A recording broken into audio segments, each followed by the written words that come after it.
RPGRules visual effects tutorial number 3. We're going to have a look at what else we can do with visual effects.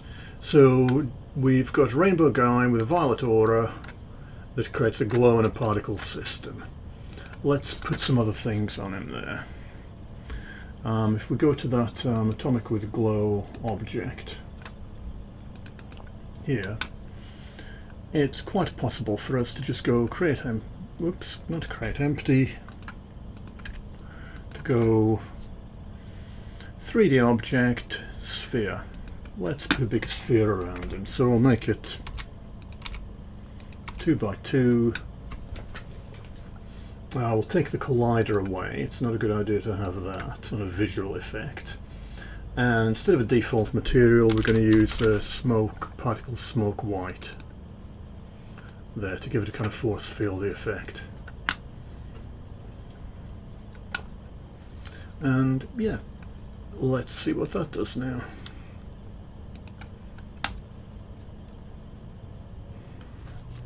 So turn the violet aura on, and yeah, that sphere appears around him.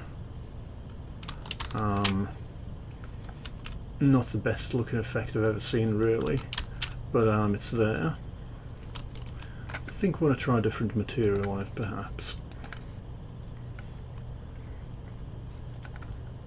And that was in here.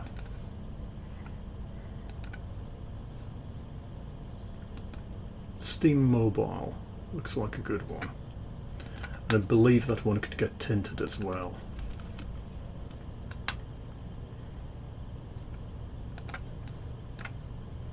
Yep. So this would look even better if it was moving. Fortunately, we have something exactly for that. We've got a component called a turner. You know, turns things around. And we can just say, yeah, it's going to go at 180 degrees per second, and that will spin the shield around, making it look a lot better, I think. Yep, there we go. Now it's got that sort of rotated energy field kind of vibe to it. If that isn't enough, we could also go, let's add another child object, let's add a projector to that.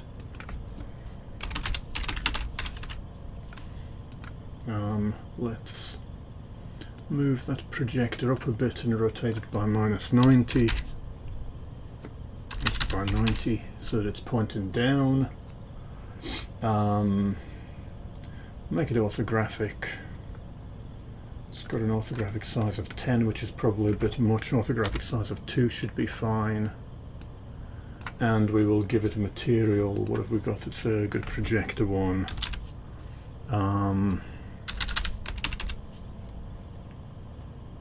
Projector ring. Oh, projector thorns. What's that look like? I think I remember experimenting with this. Ignore layers. We generally wanted to ignore the character layers so that it just projects on the floor. Actually, let's say ignore everything, and we will untick walls, fences, and default. Okay, so we've put that on there. Let's go back and see what that does. So you can build up quite a complicated visual effect. You can have multiple particle systems, of course, as well. And ooh, yeah, there we go. There's that Thorns aura on the ground. That's moving with us. We'd probably want to stick a turner on that as well, I think. I'll just call that projector. That's right, yeah, so we'll put a turner on that to rotate 180 degrees. We'll copy it as well and have one the same that goes at -90 degrees. So the spinning in opposition to each other, -80 is fine. And see how that appears. Yep, so we've now got these two projectors making a bit of a kind of kaleidoscopic pattern underneath us when we move around, and so on and so on. I've got a few other fancy little components which can go through. The atomic with glow. Now that's being attached to our root, if I recall. So let's stick a size changer on there, onto the root object. So we've got a glow of the particle system and a size changer, and we'll make that us 0.2 size. So if we run that now, the violet ray becomes a violet shrink ray, and we're running around a tiny size, still able to attack and everything. You know, this is just a purely visual effect. Have a look at little Xeno, a size changing character. He can shrink and grow. The other use for this shrink and grow stuff that I've got is for things like this earth wall here, an earth control. That generally has a shrink and grow component to make it grow out of the ground and grow back down again. One word of warning with the size changer. You always want to put it on the character's root unless you actually want their head only to shrink or one of their arms only to shrink. I do have some plans to have a stretchy character where you just shrink their normal arm and replace it with a wobbly beam, but I haven't tried that out fully yet. So be warned, size changes should probably happen on the root. If I make it 2, just to demonstrate as well, the violet ray will make him grow to double size, with that speed dictating how fast it happens. Yep, so what else do we have? Portrait change we can stick on there.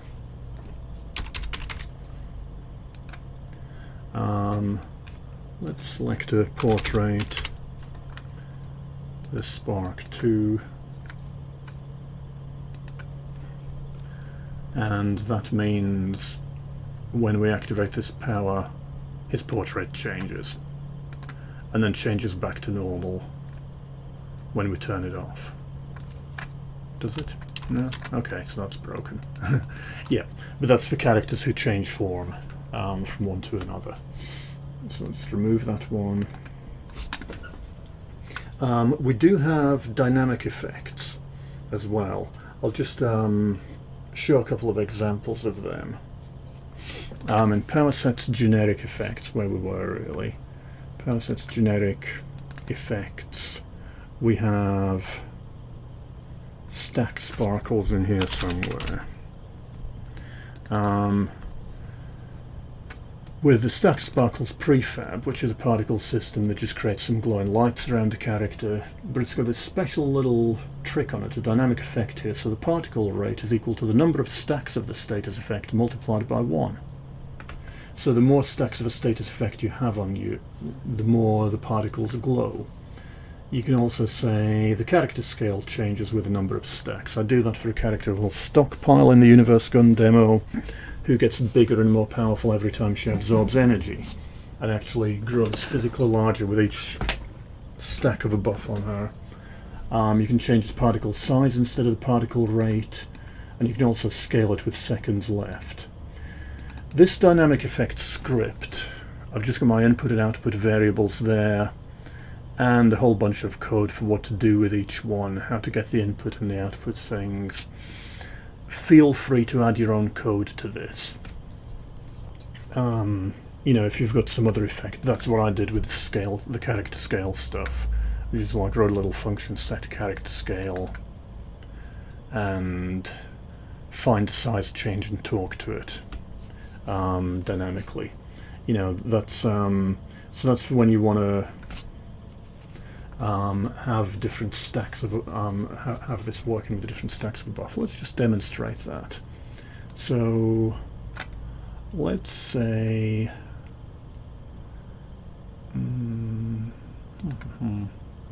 rainbow guy,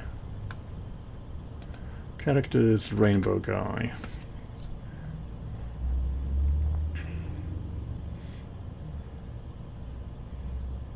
Do we have a little buff we can put on ourselves? Yep, so we'll make a new buff.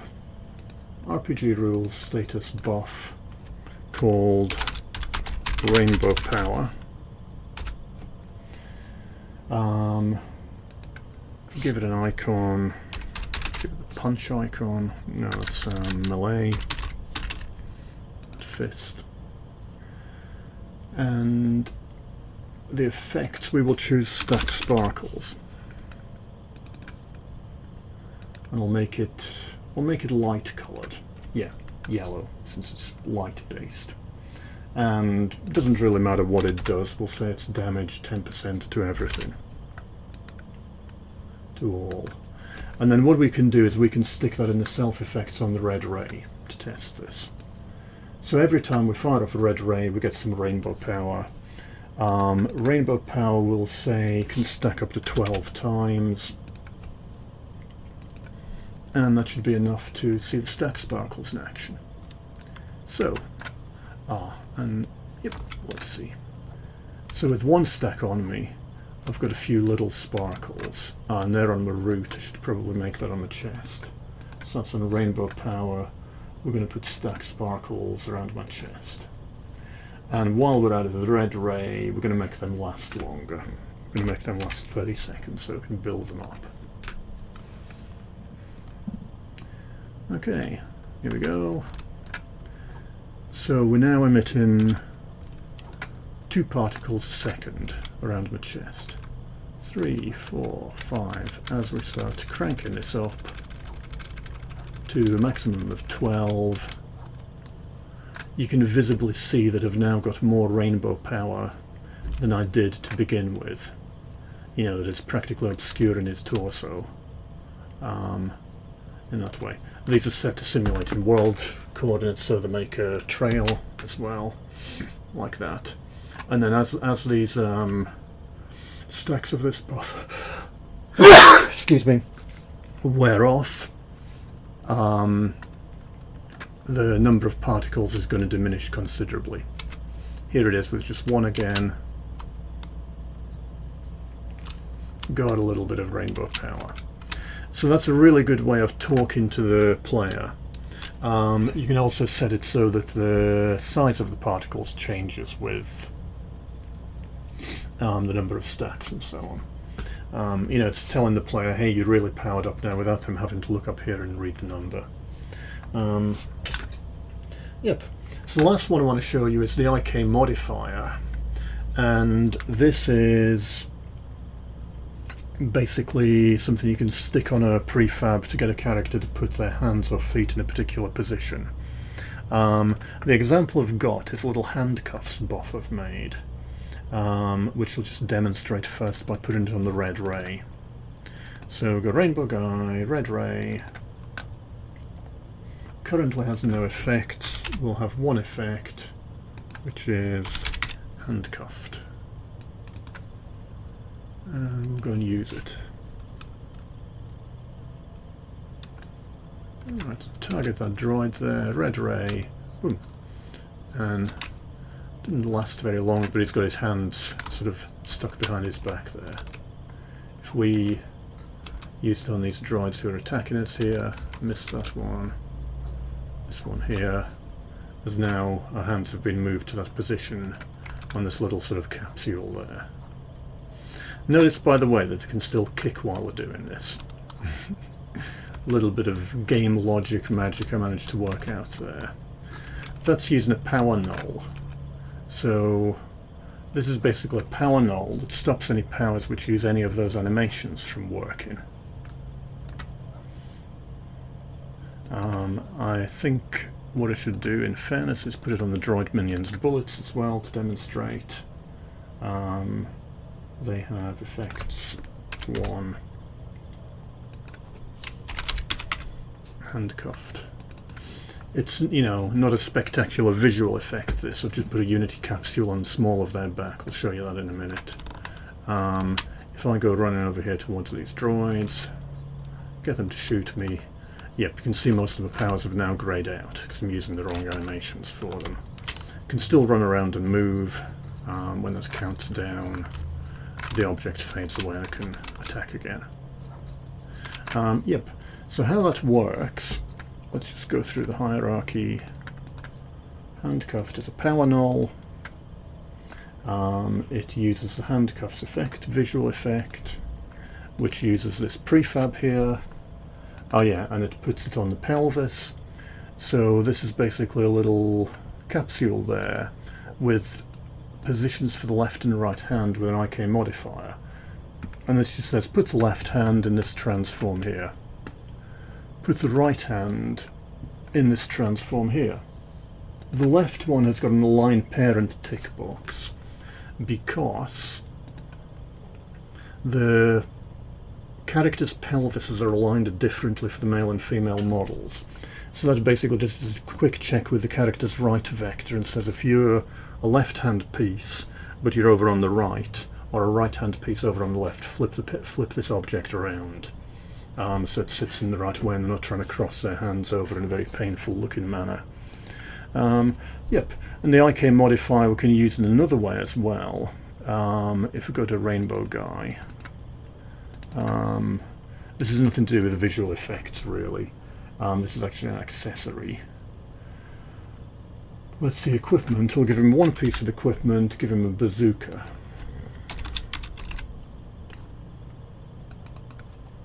There we go. And this bazooka has got an accessory which refers to this prefab, and we've got a weapon node there. The bazooka has got an IK modifier saying put your left hand in the center of this thing here.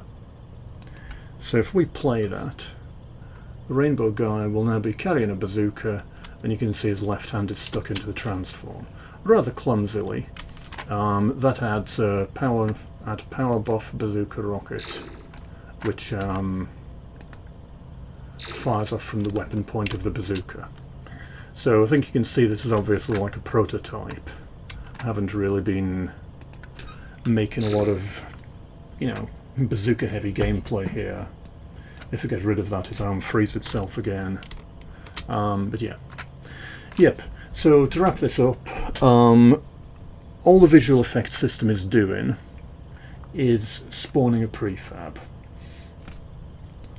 And there are various rules as to how it spawns that prefab, whether you're going to offset it, detach it from the thing or carry it around, whether you're going to change the orientation or align it, whether you're going to tint it or not. You can add sounds to it, and the prefab itself can have a number of components, lots of different renderers. Trail renderers I haven't mentioned. You can imagine what they do, that's what the droid bullets are using. These turners, projectors. The turners are good for sort of moving stuff around, doing a little bit of simple animation there. And we've got a few fancy things like the IK modifiers and the size changes. And of course any other component you choose to write yourself, which can do whatever you want. Procedural mesh generation, no worries. Yep, so that is it for making your own visual effects. Have fun experimenting with that.